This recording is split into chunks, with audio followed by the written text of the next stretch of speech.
Hello and welcome to my video. आज की video में हम बात करेंगे क्लास नाइन्थ के एक चैप्टर की जिसका नाम है linear equation in two variables. इस चैप्टर में ज़्यादा कुछ नहीं है, सिर्फ दो तरीके के क्वेश्चन आपको मिलेंगे और सेम यही क्वेश्चन आपके एग्ज़ाम में भी अपीयर होंगे। बस ध्यान से देखना, 5 मिनट के अंदर आपको ये पूरा चैप्टर समझ आ जाएगा। देखिए, इस चैप्टर के अंदर बोला गया है कि आप लीनियर इक्वेशन के साथ डील करेंगे जो दो वेरिएबल में होने वाली है। तो इसके अंदर होता क्या है, आपको a x plus b y plus c equal to zero इस तरीके की इक्वेशन मिलेगी। इस तरीके का जो इक्वेशन होता है इसी को हम linear equation in two variable बोलते हैं। क्यों? क्योंकि इसमें जो ए बी और सी होते हैं ये तीनों के तीनों नंबर हैं। ये number rational, irrational, natural, integer कैसे भी हो सकते हैं। ठीक है, बेसिकली ये तीनों रियल नंबर होते हैं। और जो एक्स एंड वाई होते हैं ये दोनों के दोनों क्या होते हैं, वेरिएबल। तो यहाँ पे ध्यान रखना क्या है हमें कि एक्स के साथ ए आता है, यानी A is the coefficient of x, और बी किसके साथ आता है, वाई के साथ, यानी B is the coefficient of y. और जो सी है वो किसी वेरिएबल के साथ नहीं आता, इसलिए इसको बोला जाता है कांस्टेंट टर्म। अब यहीं से क्वेश्चन बनना स्टार्ट होते हैं। क्वेश्चन से पहले आपको दो नोट पॉइंट ध्यान रखने होंगे। नोट पॉइंट में आपको क्या ध्यान रखना है कि अगर आपके पास इक्वेशन दी हुई है a x plus b y plus c equal to zero, तो यहाँ पे एक ही टाइम पे ए और बी ज़ीरो नहीं हो सकते। क्यों? क्योंकि अगर ए ज़ीरो हो गया तो ये टर्म ख़त्म हो जाएगा, बी ज़ीरो हो गया तो ये ख़त्म हो जाएगा, और हमारे पास सी इक्वल टू ज़ीरो मिलेगा। यानी सी क्या होगा, एक नंबर होगा। एक नंबर मान लीजिए आपके पास सी की वैल्यू 5 है, ये तो सब ज़ीरो हो गया, तो 5 इक्वल टू ज़ीरो जो कि नॉन ट्रू होगा। तो ध्यान रखना, एक टाइम पे ए और बी ज़ीरो नहीं हो सकते। हाँ, ऐसा ज़रूर हो सकता है कि इन दोनों में से कोई एक ज़ीरो हो जाए। ए ज़ीरो हो गया तो बी ज़ीरो नहीं होगा, और बी ज़ीरो हो गया तो ए ज़ीरो नहीं होगा। ठीक है। नोट नंबर 2 में क्या ध्यान देंगे कि अगर मान लीजिए आपके पास ऐसे इक्वेशन दिया हुआ है कि a x plus c equal to zero, अगर आप नोटिस कर पाओगे तो बी वाई वाली जो टर्म है वो गायब है। तो जो टर्म गायब होती है उसे ज़ीरो इंटू दैट वेरिएबल कर लेते हैं। क्योंकि यहाँ वाई वाली टर्म गायब है तो इसे ज़ीरो इंटू वाई करके लिख सकते हैं। और अगर हमसे पूछेगा क्वेश्चन में कि वाई वाली टर्म के बारे में बताओ, तो हम उसमें ज़ीरो का जिक्र करेंगे। मैं कहना क्या चाहता हूँ अभी पता चलेगा।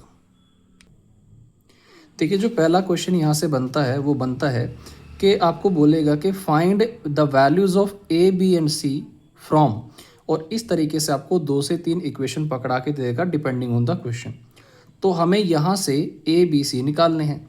तो पहली चीज़ आपने क्या नोटिस करी कि जब भी मैं इस तरीके के इक्वेशन देख रहा हूँ तो इक्वल में क्या है, ज़ीरो। यानी अगर कोई चीज़ मुझे इस साइड में दे रखी है तो मुझे उसे लेफ्ट में शिफ्ट करना पड़ेगा, और यहाँ पर ठीक वही केस है। अगर आप ध्यान से देखेंगे तो यहाँ पे जो 5 है वो राइट साइड में है, दैट मीन्स हमें इसको इस साइड में, लेफ्ट साइड में शिफ्ट करना पड़ेगा। और ये चीज़ क्या कन्वर्ट हो जाएगी, 3x प्लस 4y minus 5 equal to zero. मैंने आपको क्या बोला, x के ठीक सामने यानी x का जो कोफिशिएंट होगा वो x का a का काम करेगा, y के साथ वाला b का काम करेगा, और जो रह गया वो c का काम करेगा। तो यानी अगर मैं यहाँ से a b c निकालूँ तो a की वैल्यू क्या हो गई, 3, इसके साथ होता है b, यानी b की वैल्यू हो गई 4, और रहा हुआ कौन है, माइनस का 5। आप साइन कैरी करेंगे तो माइनस का 5। तो आपने a निकाल दिया, b निकाल दिया और c निकाल दिया। ठीक इसी तरीके से अगर मैं आपसे पूछूं कि इस वाले क्वेश्चन में क्या आप a b c पहचान सकते हैं, तो x के ठीक आगे कौन है, 9, तो ये a का काम करेगा। b कौन होगा, माइनस का 2, क्योंकि ये y के आगे है, और c कौन होगा, 14 होगा। ठीक है। और थर्ड वाले में आप पहचान सकते हो, -3/2 is a, 5/7 is b, and -11/3 is c। अब बचता है हमारा थर्ड क्वेश्चन जो मोस्ट इंपॉर्टेंट है। देखिए, ये है सेकंड टाइप का क्वेश्चन, और यही क्वेश्चन आपके एग्जाम में भी अपीयर हो सकता है। सेम क्वेश्चन भी एग्जाम में आ सकता है। तो आपसे बोला गया है कि find any 4 solutions of the given equation. आपसे तीन सॉल्यूशन के लिए भी बोल सकता है, 2 के लिए भी बोल सकता है, जितने मर्जी वो बोल सकता है, लेकिन जनरली हमें 4 के लिए ही बोला जाता है, और हमारी बुक में भी सेम क्वेश्चन है। ये आपकी एनसीईआरटी का ही क्वेश्चन है। अब आपको सॉल्यूशन कैसे निकालना है वो समझिए। देखिए, सबसे पहले आप क्या करेंगे, एक्स की आप रैंडम वैल्यूज़ रखना स्टार्ट करेंगे। आप अपनी मर्ज़ी से x की कोई भी वैल्यू रख दीजिए। देखिए सबसे पहले मैं क्या करता हूँ, क्या हम इसको ऐसे लिख सकते हैं y is equal to pi x plus 9।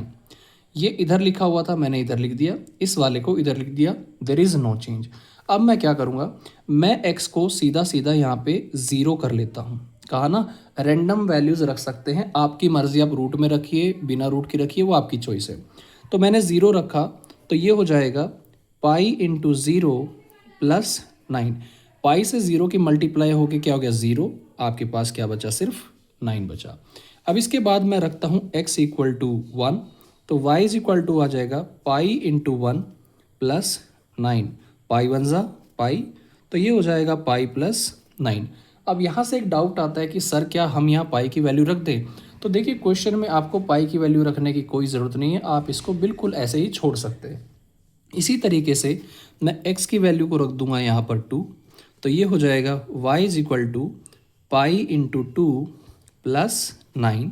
तो आपके पास बनेगा 9 प्लस 2 पाई या फिर 2 पाई प्लस 9।